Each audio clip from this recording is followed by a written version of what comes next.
Eu sou Sérgio Amadeu e estamos mais uma videoaula de CTS nesse quadrimestre suplementar.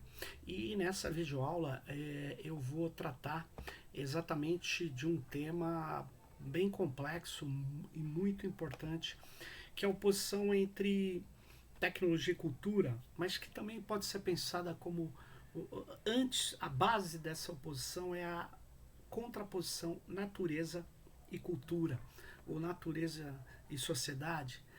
É, Nós vamos utilizar para isso um texto do Bruno Latour, né? O Jamais Fomos Modernos, que é esse texto aqui, ó, né? Então a gente vai usar alguns trechos desse texto. Na verdade, é um texto bastante complexo, muito importante. Ele é um texto muito citado, ele gerou uma empolgação, seja de críticos ou de adeptos, e uh, ele a base da nossa conversa aqui nessa videoaula. É, Essa oposição entre natureza e cultura, a cultura sendo estritamente humana e a natureza sendo um mundo físico, ela ganha um sentido a partir da modernidade, da constituição da modernidade, né? E exatamente essa a crítica que o Bruno Latour, né, vai trazer, né? Ele, ele vai dizer que ele começa o livro dele falando que é muito difícil você encontrar nas páginas dos jornais uma separação tão clara entre o que é físico, o que é técnico e o que é político, o que é humano, o que é cultural, né?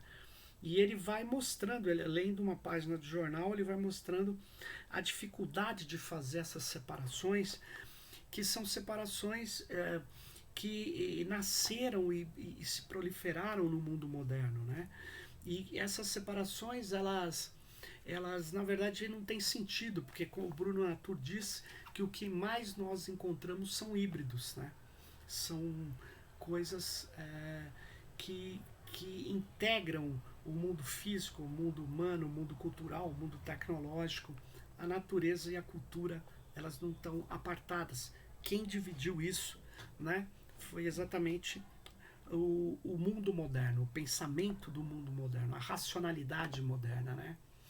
Por isso que ele diz que o mundo moderno, ele para se constituir, ele traz um trabalho de purificação, né, de separação, o que é a natureza, o que é o humano, o que é civilizatório, o que é cultura. Então ele vai separando tudo isso, né? E esse trabalho de purificação, não, ele não acaba tendo vamos dizer assim, correspondência com a realidade, né? É, por isso que ele faz o estudo dessas formas de purificação e dessas mediações que são tratadas, né? E por isso que também surge o pós-modernismo, né? Porque muitas dessas afirmações, essas dicotomias modernas, elas não fazem muito sentido, elas foram descobertas como muito falhas, né? E por outro lado, como o pós-modernismo não consegue superar nem a palavra modernismo, o Latour vê que o pós-modernismo não é uma alternativa, né? Por isso que ele se coloca num outro caminho, né? E por isso que o texto dele tem um título tão instigante como Jamais Fomos Modernos. Quando você descobre que essas separações nunca existiram, você descobre também que você não foi moderno, né? Apesar da modernidade ter existido, apesar dessa modernidade ter se constituído como um discurso principal, né? E aí uma das frases que ele tem, eu vou ler aqui para vocês, né? É assim: ao invés de passar para o estudo empírico das redes que constituem as tecnologias, que constituem a ciência, as teorias, os objetos, né?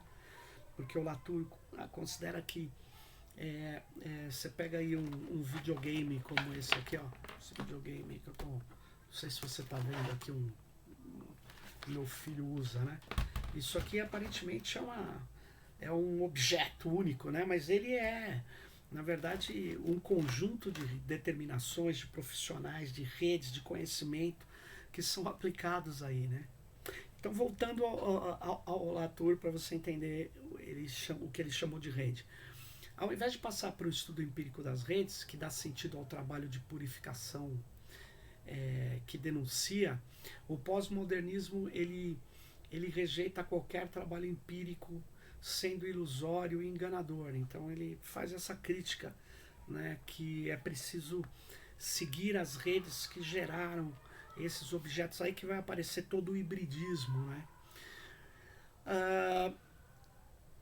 Ele também vai escrever: uma outra solução surge a partir do momento em que seguimos ao mesmo tempo a Constituição e aquilo que ela proíbe. Né? A partir do momento que estudamos de perto o trabalho de produção de híbridos, né? Aí que ele vai perceber, né, ou percebemos que jamais fomos modernos nesse sentido dessa Constituição moderna, né? A modernidade jamais começou, jamais houve um mundo moderno. O Latour é muito instigante nisso, mas eu queria dizer que é complicado, né? Porque o mundo moderno ele se estruturou, sim, e gerou muitos efeitos, muitas teorias, muitas perspectivas purificadoras, como nós vimos na discussão do Bauman. O próprio nazismo, né? Ele nasce desse ímpeto moderno de classificação, de superação do caos, de purificação, que o Latour chama aqui, pensando outros exemplos, né? Tem a parte que eu dei para vocês lerem, essa polêmica que mostra toda essa incongruência da modernidade, né? Mas olha só, ele mostra a polêmica que existiu entre um filósofo importante que queria ter sido reconhecido como um grande físico, que é o Thomas Hobbes, e o James Boyle, que é um grande cientista da natureza, né? Sobre a câmara de vácuo, né? Warpump, né? E ele vai utilizar um texto do Stephen Shapin e do Simon Schaefer para fazer essa discussão. Ele elogia muito o texto dos dois pesquisadores, mas diz que faltava a eles mais a perspectiva de que as coisas são organizadas em rede, né? E ele vai mostrar que houve uma polêmica, né, sobre o vácuo, né? Sobre a bomba de ar do Boyle, né? O Hobbes vai se contrapor ao experimento do Boyle, e o Hobbes depois vai ficar conhecido como um grande filósofo político, né? Ele escreveu o livro do Cidadão, ele escreveu o livro Leviatã, né? A Leviatã, que tem um subtítulo muito curioso: uma matéria e forma de um poder e poder de um estado eclesiástico e civil. E no Leviatã que ele consolida a visão autoritária que ele tinha, que ele queria aplicar no mundo físico, né? Então, já o Boyle queria um experimento de laboratório, né? O Hobbes não, queria... ele acreditava, não acreditava na existência do vácuo, né? E o Boyle queria provar que existia isso, né? Então, e aí o Latour vai mostrando nessa controvérsia científica o enfrentamento de dois grandes pensadores daquele momento, né? E aí ele vai mostrando como que vai se constituindo a modernidade, né? A partir de contraposições, paradoxos, né? Por exemplo, ele tem uma figura no texto dele que ele fala a natureza, que ele põe de um lado e a outra contraposição, né? Então, a natureza não é uma construção nossa, ela é transcendente, ela ultrapassa infinitamente a gente, ao mesmo tempo que se diz a sociedade é uma construção nossa, ela é imanente à nossa ação. E aí ele vai achar que isso não se coaduna. O segundo paradoxo que ele fala é nós construímos artificialmente a natureza no laboratório, ela é imanente. E, por outro lado, isso se contrapõe com a ideia que não construímos a sociedade, ela transcende e nos ultrapassa infinitamente. Então, essas duas contraposições se chocam nos experimentos ou na polêmica entre o Hobbes e o James Boyle, né? E ele vai mostrar, né, que na verdade o que se tem são híbridos, né? O Boyle, para fazer o experimento dele, ele se fundamenta, olha que curioso, numa metáfora parajurídica, né? Ele junta no laboratório testemunhas confiáveis, bem-aventuradas e sinceras em torno da ação do experimento, né? Que ele pode, e essas pessoas vão atestar a existência do the matter of fact, né? Ou seja, mesmo que não conheçam a sua verdadeira natureza, eles vão confirmar ali aquilo que o Boyle vai mostrar a eles, né, quando ele faz o experimento na câmara ali de gás, né? Então, o Boyle, na verdade, segundo Latour, inventa o laboratório moderno, né? E o Boyle, segundo a pesquisa do Chapin e do Schaeffer, acreditava que questões relativas à matéria, aos poderes divinos, podem ser submetidas também a uma solução experimental. E esta solução será parcial e modesta, né? Que curioso, aí surge a ideia da representação científica do laboratório, de como descrever o experimento científico, enquanto se separa daí a representação política, né? Então compreendemos que Boyle não criou simplesmente o discurso científico, enquanto Hobbes fazia o mesmo para a política. O Boyle cria um discurso político onde a política deve ser excluída. Muito curioso isso que o Bruno Latour nos traz, né?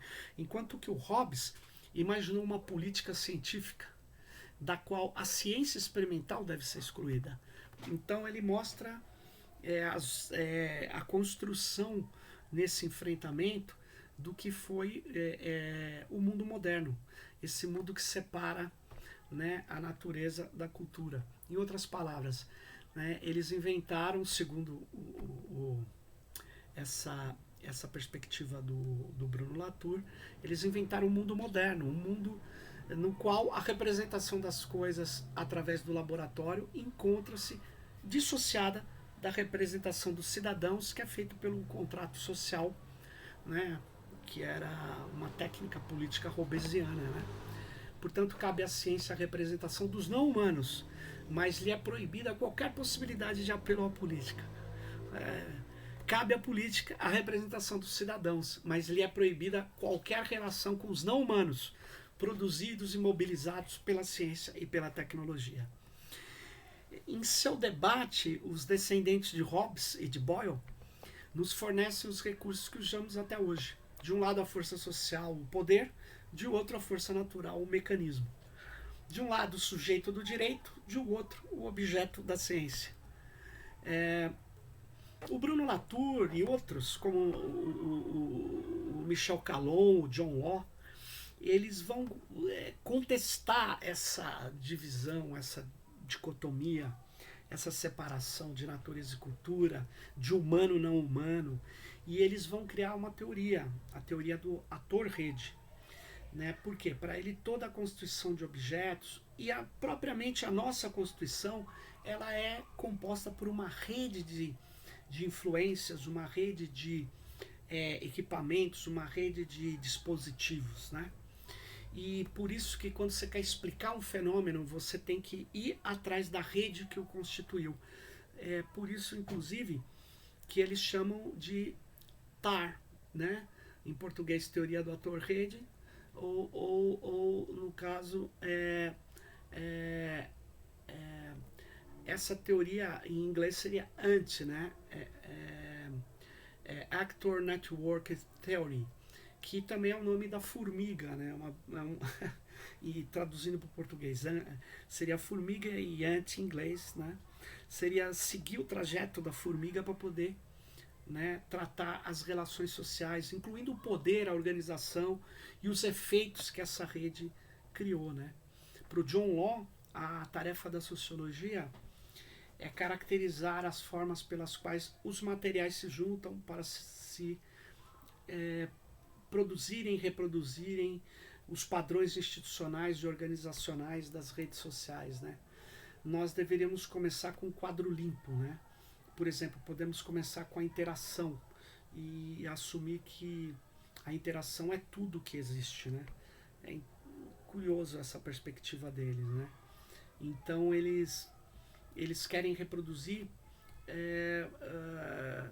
como é que aquilo foi construído, né? Como que uma determinada tecnologia ela foi montada em meio a debates, embates, e que ela foi traçando caminhos, muitas vezes influenciados por falta de recurso, ou por recursos que surgiram e levaram os pesquisadores para um caminho que eles não iriam normalmente, se eles estivessem fazendo o que eles queriam. Então, traçar essas redes de atores que envolvem, inclusive, atores não humanos. Por isso que o Latour chama a montagem de uma rede de actantes. Actantes é todo mundo que gera um efeito naquele processo, mesmo que não seja humano. Isso é conhecido como antropologia simétrica, ou seja, você dar o mesmo status quando você está analisando um fenômeno a pessoas, coletivos, dispositivos, coisas que geraram efeitos importantes, né? Efeitos perceptíveis, né? E por isso que ele, quando vai descrever um processo, ele descreve atores e actantes, né? Na montagem dessas redes. Uma máquina também uma rede heterogênea, conforme eu havia dito, um conjunto de papéis desempenhados por materiais técnicos, mas também componentes humanos, operadores, usuários, teóricos, mantenedores, enfim, né?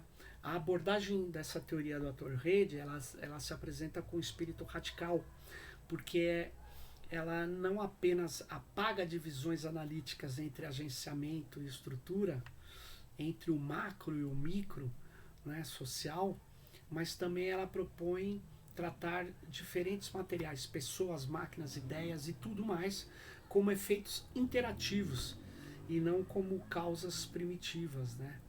É muito, muito interessante efetivamente essa perspectiva do Latour, que é uma perspectiva que busca olhar o híbrido e não o puro, né? E não aquilo que seria um separado, né?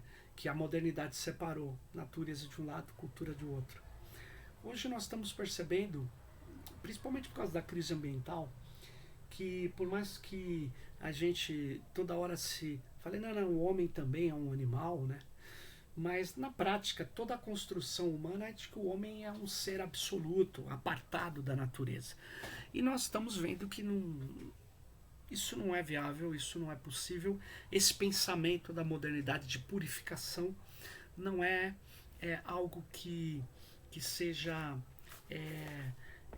confirmável na realidade empírica, nem mesmo nos produtos da própria modernidade. Então, por isso que eu trago essas questões para vocês,